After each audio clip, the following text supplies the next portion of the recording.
كده الصورة بعد ما خلصنا مشكلة البانل واتجربت اكتر من 3 ساعات.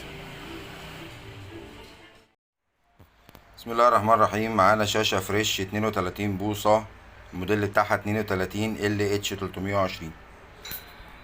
راكب فيها البانل الملعون ده. ثانية واحدة.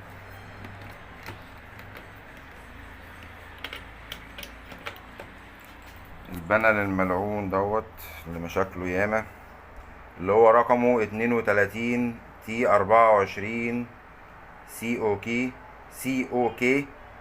CTRL. البانل اللي هو 1 كوف دوت فيها مشكلة طبعا في البانل زي ما هنشوف كده.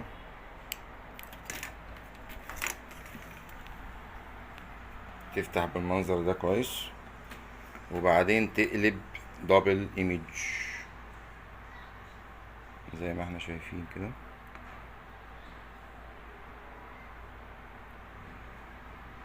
ثواني وتروح قلبة دبل ايمج على طول.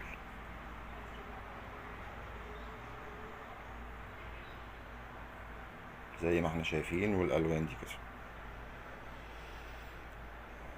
هنحاول ان شاء الله كده نحل مع بعض ونشوف الدنيا فيها ايه. تابعوا معايا.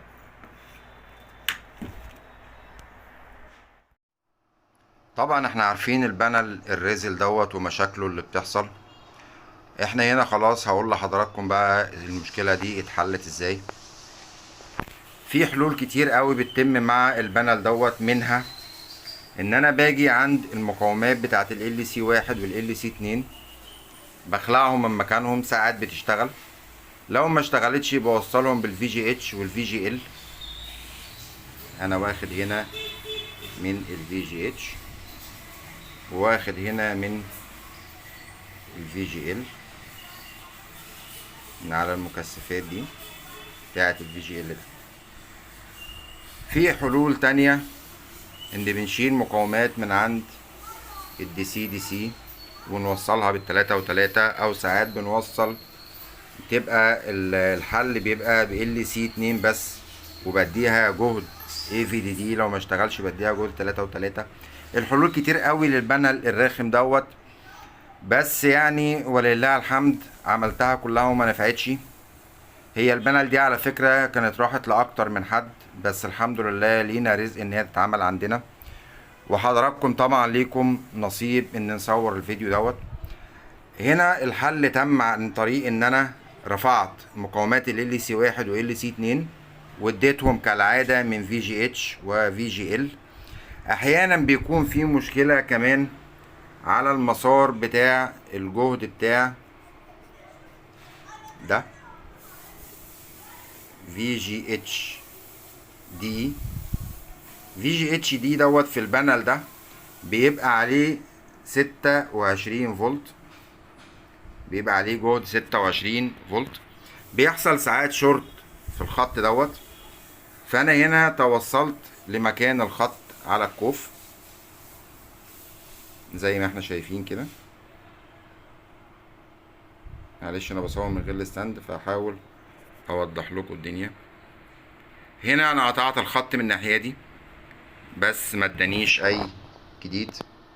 لو هنلاحظ ان الخط كانه ما اتقطعش. انا لله الحمد عندي طريقه كده بقطع بيها، ممكن او في اغلب الوقت برجع المسارات تاني من غير ملحم. جينا قطعنا من الناحيه التانية، مش انا اللي كاحت هنا على فكره، ومكانش فيه حاجه مقطوعه، بس الاخ اللي كانت عنده هو اللي كحت وما قطعش. جيت من الناحيه التانية رحت قاطع نفس الخط بتاع الفي جي اتش دي اهو زي ما احنا شايفين كده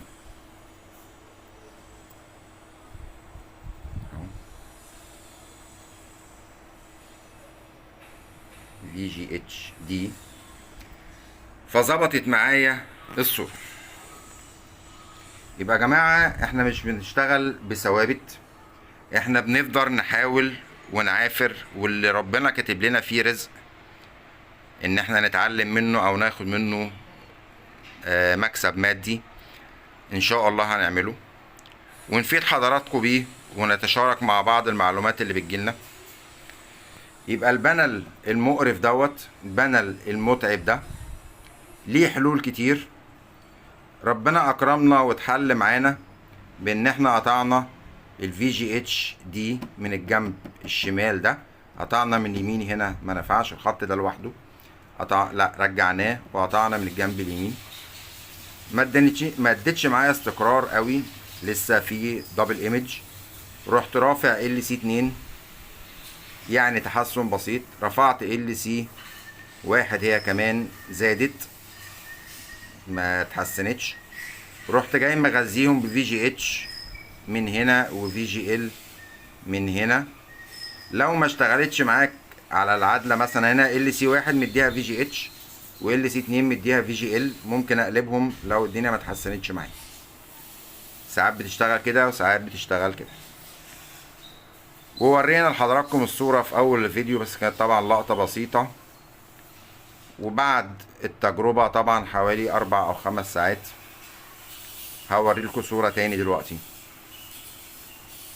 واتمنى يا جماعه، يعني اللي بيتفرج على فيديو مش هتخسر حاجة لما تدوس اللايك. انت كده كده داخل، واللايك مش بفلوس والمشاركة مش بفلوس، عشان غيرك يستفيد وانا كمان الاقي دعم فاقدر اكمل مع حضراتكم. اتمنى تكون المعلومة وصلت، وما تنسناش من دعوة بظهر الغيب. استنوا هوريكم الصورة بعد ما خلصنا شغل.